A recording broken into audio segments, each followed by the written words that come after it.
I'm very excited to welcome our second speaker. So our second speaker is Sarah Reckess. Sarah is an assistant professor of bioethics and humanities at Upstate Medical University. She has worked in a lot of different sectors, including not always as a professor, but actually working out in the real world as a professional lawyer.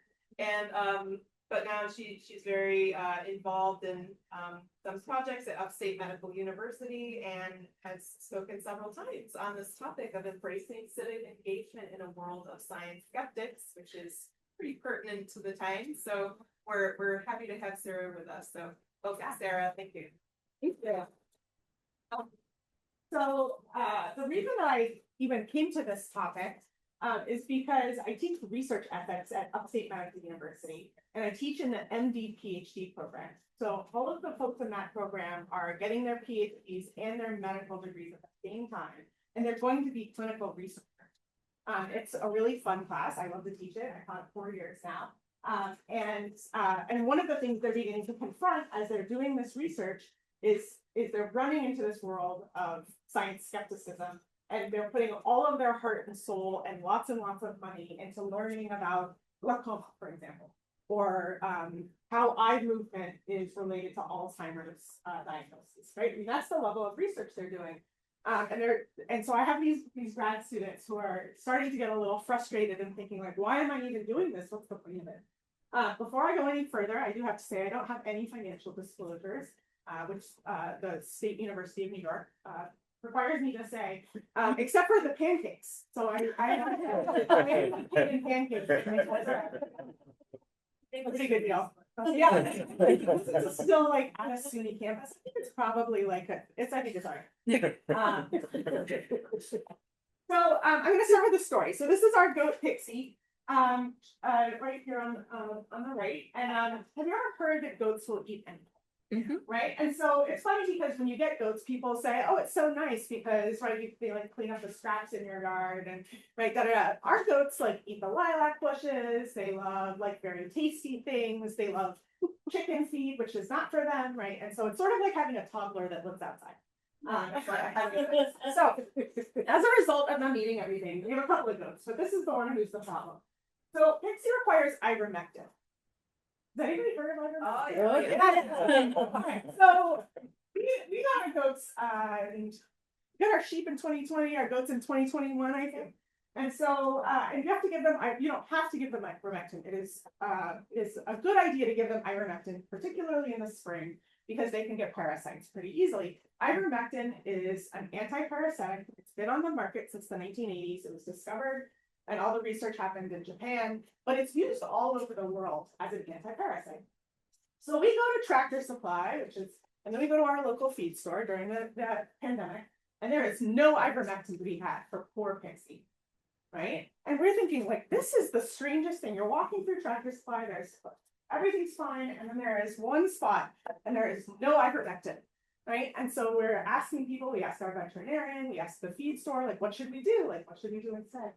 And so, as many of you are aware, ivermectin was sort of this under the radar medication that people started taking to prevent COVID-19 infections.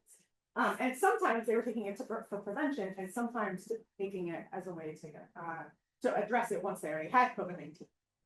And so at the time, so these are a couple of articles from both medical journals and from The Guardian, which is right, a UK newspaper, and so this is my favorite one. So the FDA put out this quote, and it said, "You are not a horse." Right? And Americans like, please stop taking these livestock drugs. It wasn't just ivermectin, or a couple of others. They're being used.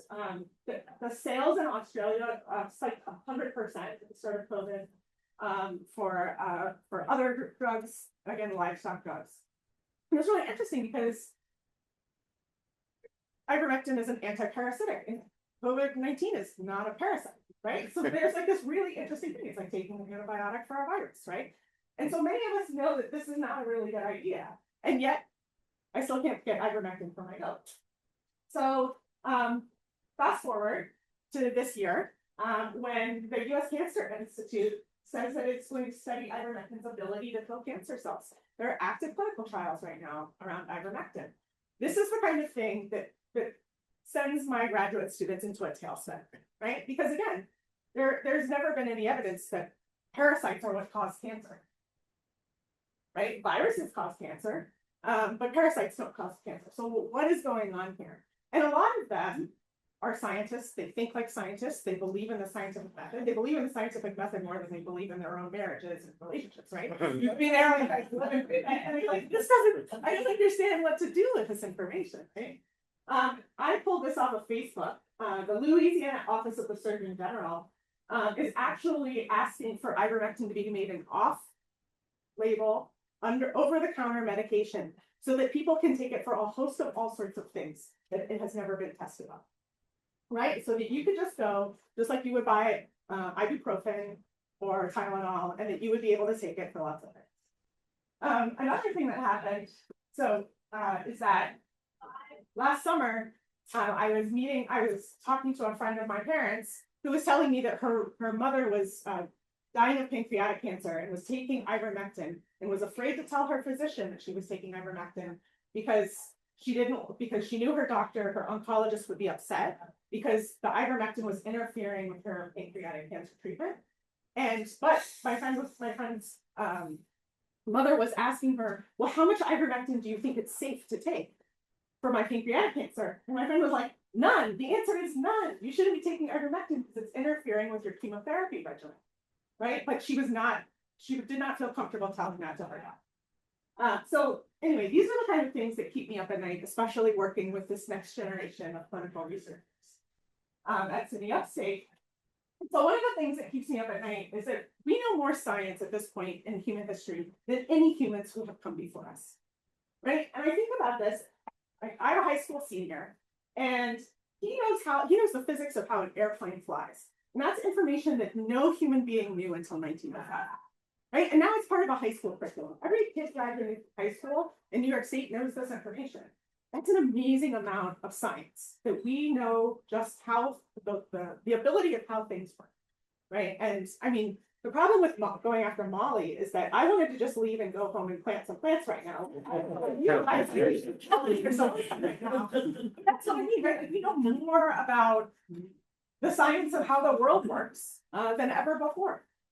And yet, there's some pretty distressing data out there around what people believe or don't believe as scientific foundations anymore, including, especially around science, but one of them is about the situation of vaccinations and microchips.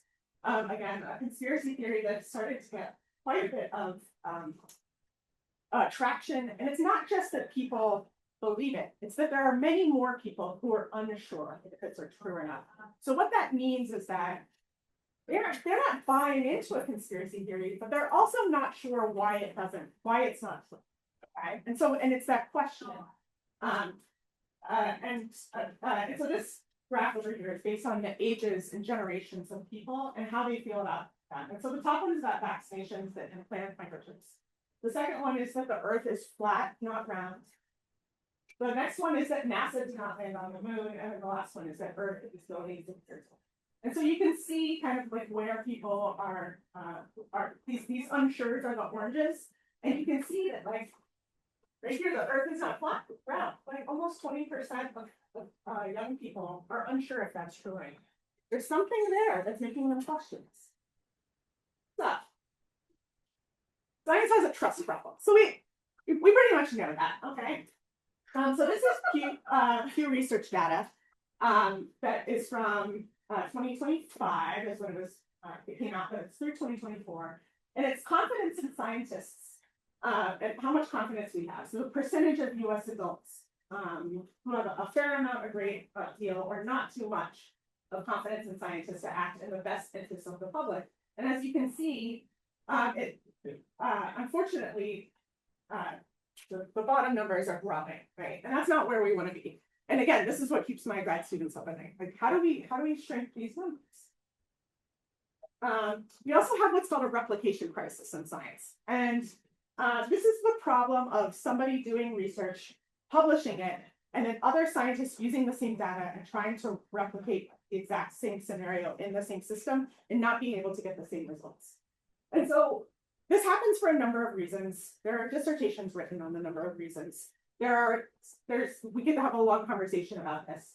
And I spend many hours of lecture talking about these topics.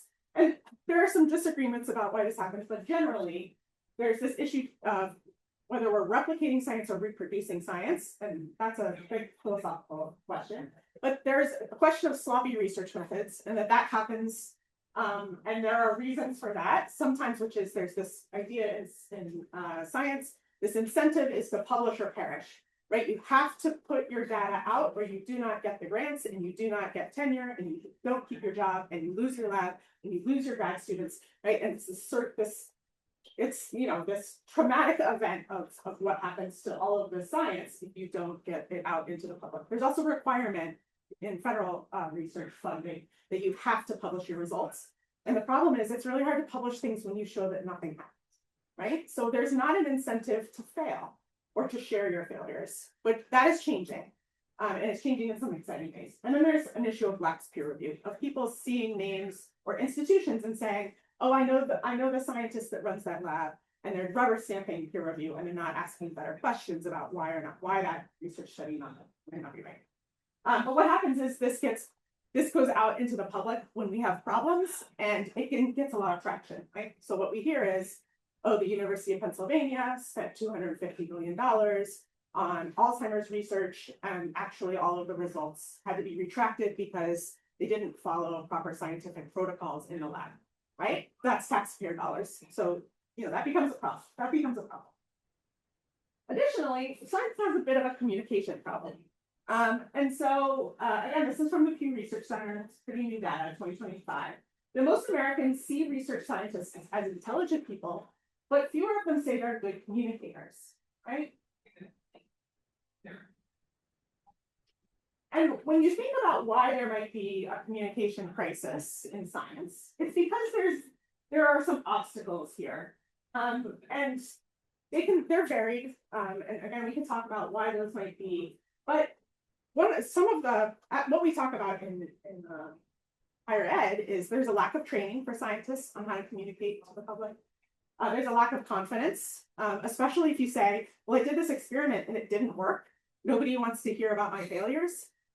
Right? And so a confidence like, well, maybe I'm just not a very good scientist, right? We always call them baby scientists. Like, you're already scientists, but you don't feel like you're scientists. There's a lot of imposter syndrome. Like maybe I don't really belong here, right? Maybe I don't have good ideas yet. And so we're training people to have confidence in their professional work. And this idea that there's a lack of interest in science. And to some extent, that's true, right? That people don't necessarily want to ask hard questions about the science. What they want is the answer. Like, what's the drug that's going to cure this? Right? That's what they want. Not to understand the biology.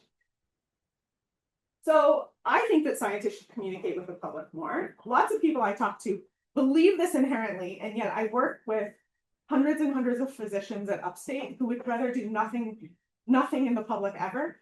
We have something called the Informed Patient Podcast, which is on NPR on Sunday mornings on WAER. And they have to pull teeth to get people to talk about their own research on a podcast on NPR. It's on Sunday mornings at 8 a.m. Like, honey,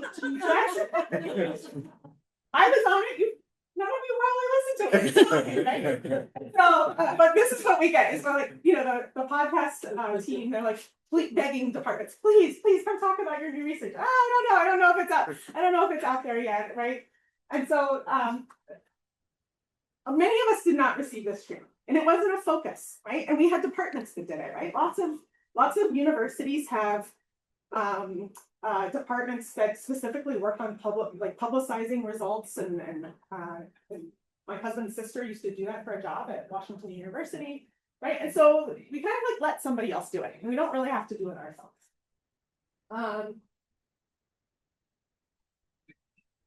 And so what I say to my students, and what I think, what I'd like you to consider is, if you were to talk about what you do for work, whatever anything you do, and you were going to talk to your 51-year-old neighbor who lives next door, who's a friendly person, you chat all the time, you talk about when they're going to repave the road, right? You talk about how you know, the postal carrier got stuck in your driveway, all those kind of things, right? And they say, so what have you been up to? And you have to tell them what you did for your final project, what your dissertation is about, what your lab does, right? And I say, try to do it in 3 sentences. Can you do it? Ooh, it's hard. We work on it. Can you do it in 2 sentences? How about 1 sentence? Right? Can you remove the jargon? Can you make it less than 20 words? Right? These are really hard things to do. Even in my job, this is hard to talk about it. And can you actually answer their questions? So when my sister-in-law was getting her PhD, she is a clinical neuropsychologist. I do not know what that means. I don't even know what her title means. She was doing her dissertation in Alzheimer's research. And I would say, how's your dissertation going? And she would say, what do you know about the brain? And I would say, assume nothing. Because the answer is actually nothing. Like, I don't know anything about the brain. And then she would say, oh, it's going fine. Right? No, you need to figure out how to tell me, a person who's actually interested in your research, because I am. I love you. I care about you. I want your research to be going well, but she couldn't do any of these things because she had asked me, do you understand how the brain works? No, I don't. And she was like, it's good. Just trust me on that. Well, that's the problem. No one trusts you on that, right? We're gonna have to figure out a way to communicate. So anyway, this is an actual slide that I use in class with my students. Can you get your information out? And can you talk to somebody who cares about you, right? Who's interested in you, but even get them to understand the kind of work you do. Because again, like we have a huge ophthalmology department at Upstate. People are doing amazing research on how the eye works, right? All of us really rely on our eyes. We care about eyes, right? I care about my eyes in particular. We've got glasses on, right? And so I'm like, well, you got to make sure that you tell people why that is important, right? Especially you're at a state university that's funded by taxpayer dollars. You care about that. So I have said this many times though. Simply telling someone what you do is one directional. It's not communication. It's not a conversation. It's not understanding what people are afraid of, right? In science, it's not understanding where their concerns are. And so I think about that ivermectin, because the reason people are taking ivermectin, there are some good reasons why they're using that, right? There are good reasons to that, and they may be poor reasons to me, especially as a person who needs ivermectin for the goat, right? But it's not a conversation. It's me saying, I can't believe that you're doing this. This seems so stupid to me, like using a pejorative word like that, right? But what I need to understand is where the fear comes from, where the distrust comes from. So what I've been talking to my students about is particularly civic engagement. And this includes a lot of different things. So this is a big term. There's actually a later slide where I define what a civic scientist is. And so we'll get to that. But civic engagement. So this is a study I found. Whew, I wanted that number to have like at least another. That's 3%.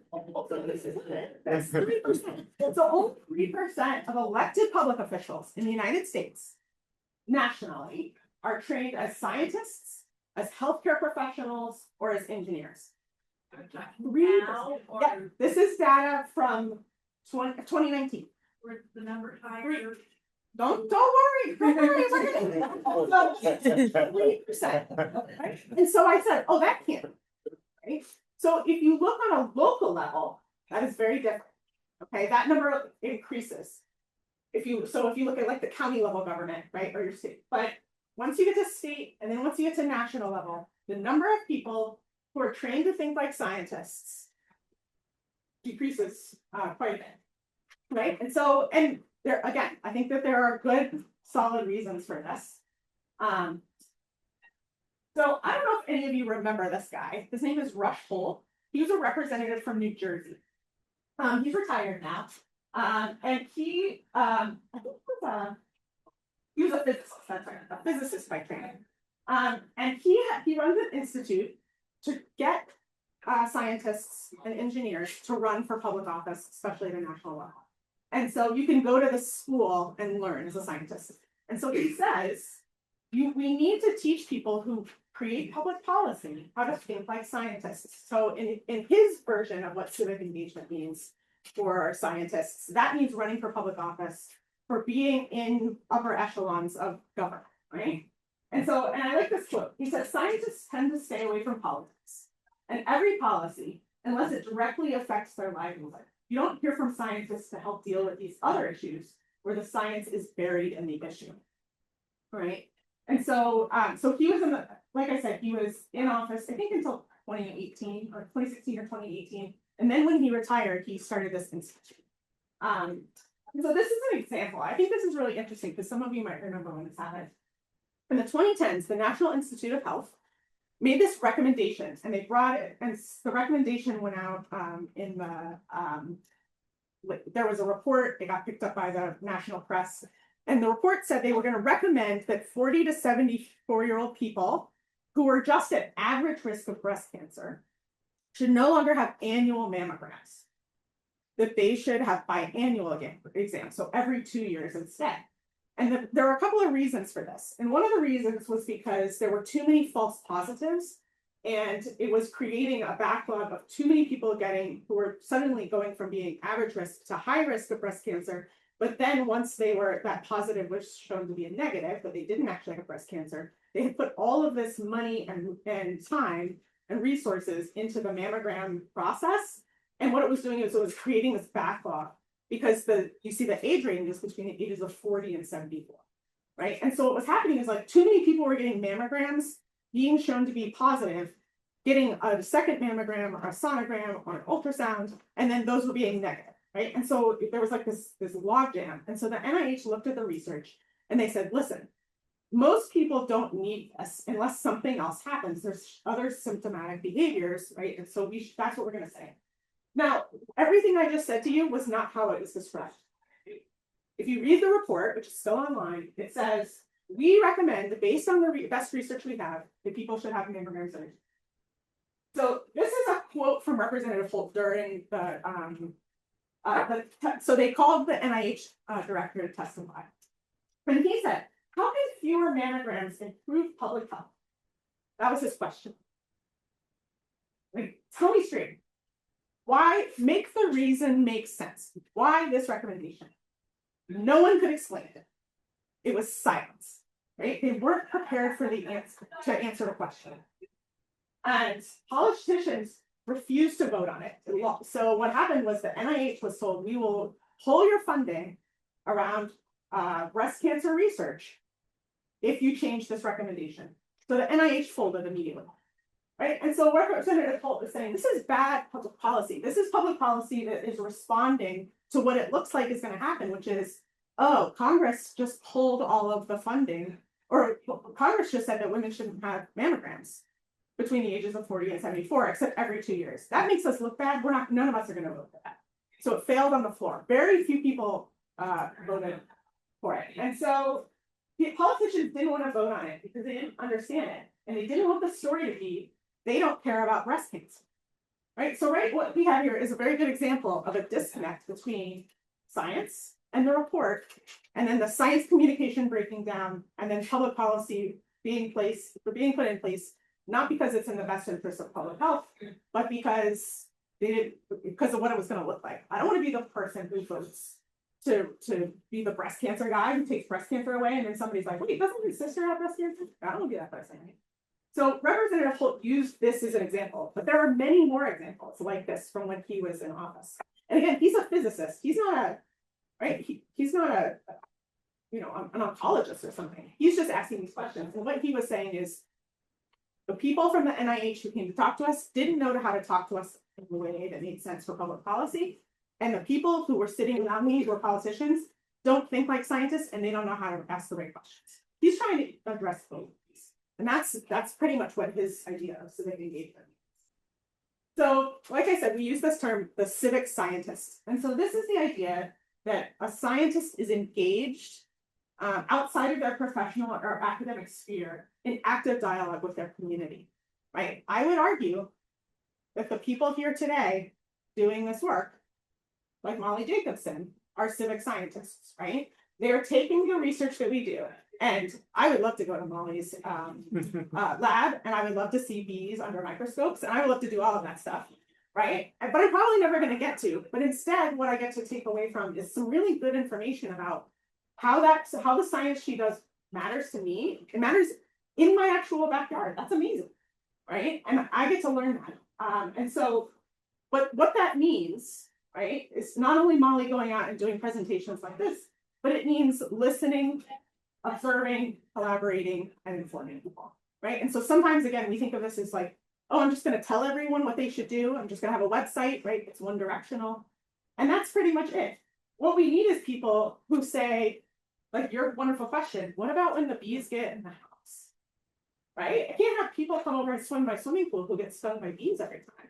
What am I supposed to do about that, right? And so Molly can't be like, oh, that's not what I'm talking about. She has to actually be able to engage in that and to listen to people's concerns, right? If many of us are scared of bees, when people who are allergic to bees, we have to be able to say back to the scientists, so what do we do about that, right? How do I prevent anaphylactic shock in my neighborhood if I live in a rural area, but I want to have all these bees? And she says, the ones who are actually going to interfere with you is very few. Most of the bees you see, they're not going to be the problem, right?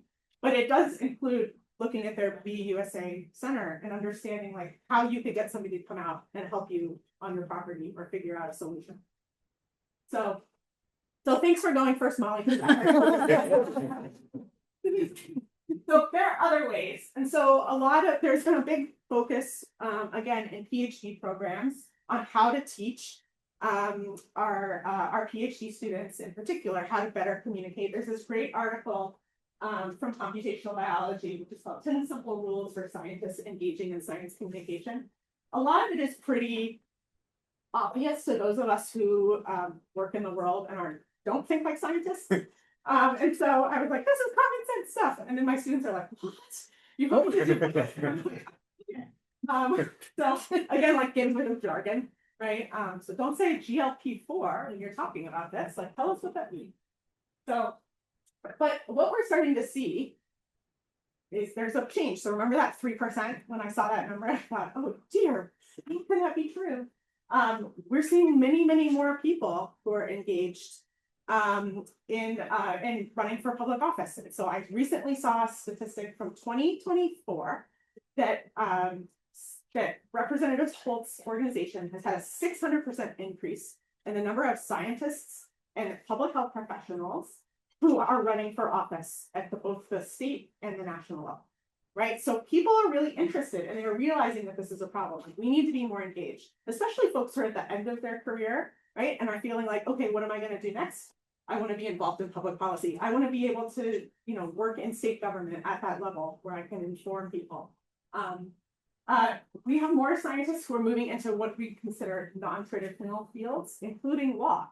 So I work at both at SUNY Upstate, but also at Syracuse University College of Law. And the number of law students who have backgrounds in biology, in chemistry, in health sciences is increasing. And there are a lot of reasons for that. One of which is that there's a lot of legal work that needs to be done for startup companies, for technology companies, in intellectual property, and those sort of areas. But it's really interesting to see them. And I'm like, good, we need lawyers who have been trained like biologists, right? That's a great thing for how we think about the practice of law and stuff. Also as content creators and influencers, and in particular, so the TikTok science influencer, I'm not going to go through any of these folks, but some of them are really funny, really great, very good at engaging, especially with younger audiences, about all sorts of great topics. And part of it is like showing people what it means to be a scientist. And so again, I don't get to go to Molly's lab, but I can go to other people's labs and see what the kind of work that they're doing. This is from Research America, which that's Representative Holt's organization. And so they just did this study, 2024, asking Americans, how important is it that scientists inform their elected officials about the results of their research? So again, going back to that earlier question, like, who cares about this? I don't know, right? I'm just going to sit in my lab, I'm going to do my work, and I'm going to publish, and like, I'm in my like little silo. And so what they're finding is that more and more people are saying, I think it's really important that you share what you're learning and what you're not learning. So remember, it's not just about the amazing, sexy kind of work that we're doing, right? It's also about, these are where we don't know the answers yet. And again, I want to thank Molly again for saying, these are the areas of research, right? When we ask those questions, instead of her just saying like, nobody's really interested in that question, she's like, no, these are active areas of research. This is the information that's coming. So like, hopefully in 10 years, if we come back here and Molly presents again, there's going to be more and more information that we learn about pollinators. And so you can see, right, 57%. I think it's very important that scientists are engaged with public officials. This is the scary part, right? Nobody wants to go testify in front of the Senate. I don't want to do that, right? I don't want to go to Albany and get called and sit in that room. But at the same time, we know that lots of our elected officials want to know this information. They rely on this information. And sometimes it's hard to find the time to do it, but I think it's really important. And so I live in Onondaga County, and I've talked to Onondaga County officials before who have said, I really need to know what's going on because I get this legislation before me and I don't have any information and I don't necessarily know where to go from it. And so even so, being a civic scientist is also about being a community member who says like, this is how this impacts me. And maybe I should have had a conversation with my elected official about the lack of ivermectin, right? And how that's impacting my livestock. I didn't even think about it, to be honest. So there's this very famous social ecological framework that's used in public health a lot. And it shows you like, these are the different ways that, these are our different spheres of influence, right? And so there's our individual, interpersonal, organizational, community, and then public policy generally. And this is the idea that there are different interventions you can do it different. So vaccine policy is a good example of this. Like individual vaccine policy is about making the decision to get the shingles vaccine after you turn 50, right? That's a good example. Public policy is requiring everyone to have a vaccine before they can enter kindergarten. And then there's sort of like everything. So I asked my students, and I asked you the thing. There are areas where you can engage with the science that you create every day in all of these different spheres. And there are areas we feel more comfortable, right? A lot of us feel much more comfortable being in this place, in this social network, right? Talking to the people around you. But the problem is this is our silo, right? And I'm a lawyer, so I talk to a lot of lawyers. It's not necessarily very helpful all the time, right? But very few of us are actually involved in direct public policy. And many of us don't feel comfortable there. Like I said, I don't want to testify in front of the Senate. However, we also know is that if you want to make a huge impact, you have to move outside of your comfort zone, right? And this is where we have the most, we have the greatest impact. And so going back to that vaccine example, right? Choosing to get the vaccine, right? That's an individual choice that protects one person. But thinking about it as public policy, that protects the greatest number of people. And kind of like everything in between, right? And so at least what I say to my students, what I'm trying to get them to do is to get from here and go upwards, anywhere they want to be in this continuum, but to get outside of their individual. That's my talk. Thank you all for being here.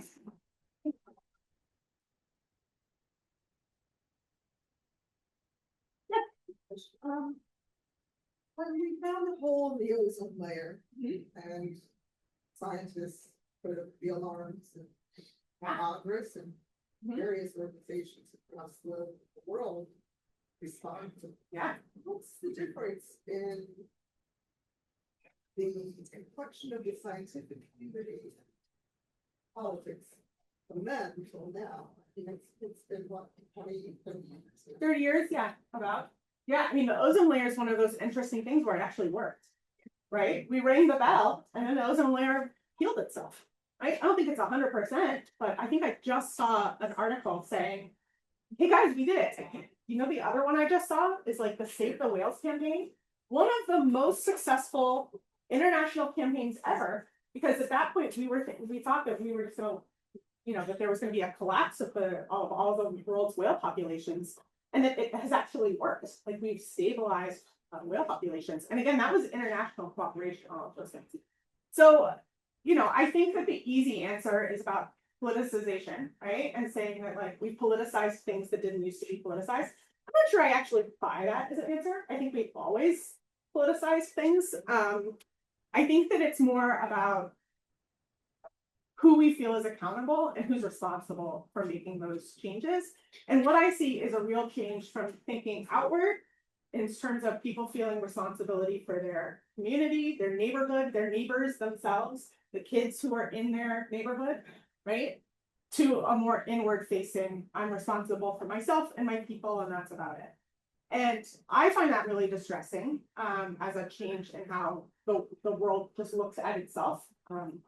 Especially, I mean, we live in a rural community, and I really rely on my neighbors. I have to, right? If I don't rely on my neighbors, then bad snowstorms or flooding or right any sort of natural disaster hits us really hard because we don't live in the middle of the city.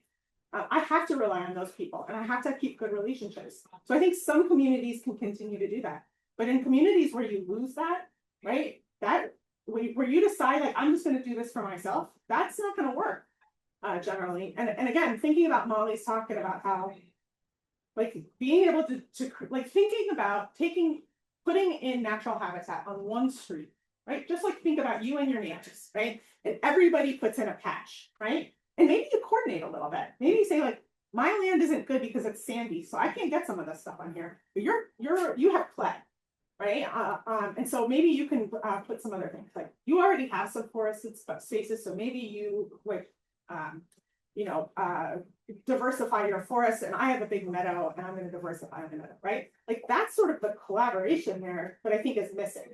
Because again, like we can all do this individually and kind of hope for the better. But I think I don't think we can turn inward. I have to turn outward. And so, and again, I think I would sort of challenge us that it is worth the investment and being able to think outwardly that this is a collective responsibility as opposed to an individual. Yeah, go ahead. This just happened this week, so it's kind of interesting. My doctor, with the ingredients for supplement that I want, that has been recommended by a nutritionist, so I actually tried. But I just wanted to make sure that nothing in the ingredients list would interfere with medications, I think. My doctor pulled out her data, her computer, or looked it up on some database she has. And she said, these 23 ingredients are not food. They were plant-based. And she said, this frustrates me so much because so many people do take supplements. Yeah. And generally speaking, I think all the ingredients in the supplement are fine to be no problem. My health, my not, would be no problem. But these two I'm not sure about, and I don't really look. And somebody needs to, we, the doctors and the people who do research and people in policy need to understand that people take supplements and we need to look into a lot of those supplement ingredients. They're not on any of these databases. Yeah, I completely agree. So one thing that I find so frustrating is when you look at a vitamin bottle and it says this has not been evaluated by the FDA. And I think, well, can we start? Like, it's something like I just even know if the vitamin C is really going to be a problem or not, right? And this is exactly the case. So, grapefruit is one of those foods that interacts with medications quite a bit. And there are a whole host of, there's like a whole group of medications that you can't take, have grapefruit at the same time. And that has become like kind of common knowledge by many people probably like in this room. You've had that experience before. There are other medications where you have to stay out of sunlight, right? While you're on it, and you know that, right? But the problem is that we haven't necessarily invested in understanding all of the ramifications, and especially because we live in different environments, right? So like if I live at high altitude in Colorado where it's sunny 360 days a year, or I live in upstate New York, where it is none of those things, right? And I have a problem with a drug because of sunlight, right? That means that is a different level of access to that medication for two groups of people for, a regulatory scheme that thinks that we're all the same, right? And it's not. So there's some variability in that. one thing I'm really excited about, so for years, probably 15 years, people have been saying we need scientific journals that specifically publish failures. Like we did this experiment and we found nothing. We did this experiment and we found nothing. Because what happens is right now we have to fill in the blank. So that's, I'm bringing that up because of your question, right? What we need is somebody to say, I did that experiment, right? And there was no result, which means it's safe. But we wouldn't know that. We had no way to know that. And so I saw this 2 weeks ago, that I believe that the FDA is actually going to fund this journal for us. I mean, this for 15, like literally 15 years, people have been saying, please, can there be a place for us to show our results that don't work, right? Because otherwise, none of us know any of this, right? And so then your pharmacist would be able to look that up and say, you know, they did a study and there were no adverse effects, so it's okay. But right now we don't know, right? And so I think that part of that is just this understanding of knowledge. I do also want to say, I also just saw this study about how many people are using ChatGPT or other AI tools for medical knowledge. And I want to say, so to please be very, very careful. I do not in any way endorse that as an option, but I understand why people are doing that, right? It's because of a lack of access. It's because we have people who we trust, and then sometimes we have people we do not trust in the medical profession, and we don't have relationships with them, right? You go into your doctor's office and there are 12 practitioners, and sometimes I see one person, sometimes I see the other, but I don't feel like I have a relationship with them, right? Again, there are good reasons for why people are doing this, but I want to really caution people about that, because I think it gives very poor information. But thank you for that question. Yeah, Molly. I have comments. Oh, please. One, when you mentioned law, I have to say, so I have a friend at ESF who just graduated. He's a myrmecologist, so he studies ants, and he now goes to law school. So I need him to invent ant law. Yeah. The other thing I'll say is, you know, I guess maybe it's not the same for medicine, but ecologists love talking about their work, because we usually are the type of people that you go on a walk with and it takes 5 hours to do the walk because we're staring at tiny things on the ground, and we want to show you the tiny things. And so go on the walks. And I think ecology, especially ecology and conservation, it only works when we are able to work with the public. Like, especially for us, the work we do is specifically to protect the planet, and that is only possible when we have the public like doing things with us, because most land, especially in the East, is privately owned. And so we can only do so much with publicly owned preserves. And it really comes down to people's lawns and backyards. And I'm sure probably people have heard the statistic before that the lawn area in the US is larger than all national parks combined. So, so what you do with your lawn does matter. And us being able to get information out and more collaboratively with people is really what determines the future. We can't, in our field, we can publish papers back and forth within the scientific community all we want, but if it doesn't get out to the public, what difference is it going to make? It's going to be too late. So that is why I do what I do. I was never trained to do this, but I realize how important it is, and I enjoy sharing the things that we are passionate about with other people. And so anytime I can, you know, share that with others and get them interested in stuff, that's why I keep doing it. And hopefully next time you're outside, you can notice a bee. Yeah. And I'll just say the one thing you mentioned, if somebody has sand or clay on their yard, sand's the better one. So if you have sand, you get all the cool plants and all the cool bees. So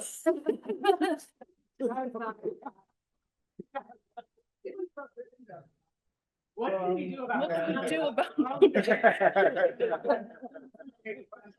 Take it into trash. Yes. Yes. For failure to put it. Yeah. Yeah. Oh my God, it's so dangerous. Our commercials from the lawyers say, if you get on this lawsuit, it work with Roundup, and you get symptoms, but I'm still selling it. And you know, I look at my in-laws garage and Roundup, they're $3, and they run Roundup on that was Roundup. I don't think so. And the reason why so many people are gluten-free now or having a sensitivity to gluten is because all those farm fields in Kansas with the wheat, they spray the whole thing with Roundup, so it all is ready to be harvested at the same time. It kills it back and then you can harvest. So everyone is getting a minute amount of Roundup when they eat the spread in the grocery store. Shocking. You're gonna spray that whole field, all these acres? And then we're gonna eat it. As a, yeah, I don't have an answer to that, although, and you know, and the thing that is frustrating for me is that there's this, again, there's an individual response, like you and I might choose not to buy it, but that does not do anything when we go up that chain, right? And that's why public policy is so important. That's why I'm so hopeful that people who are running for office, who are trained to think like scientists and health professionals and engineers. And then you're right? Yeah. Yes. Yeah. Yeah, yeah. Yeah. But it's, That was one of the driving forces. We were living in Germany at the time that all this was happening. And that was one of the driving forces of them being a union, a European Union. So all those countries together could tell the US. okay, well, with that.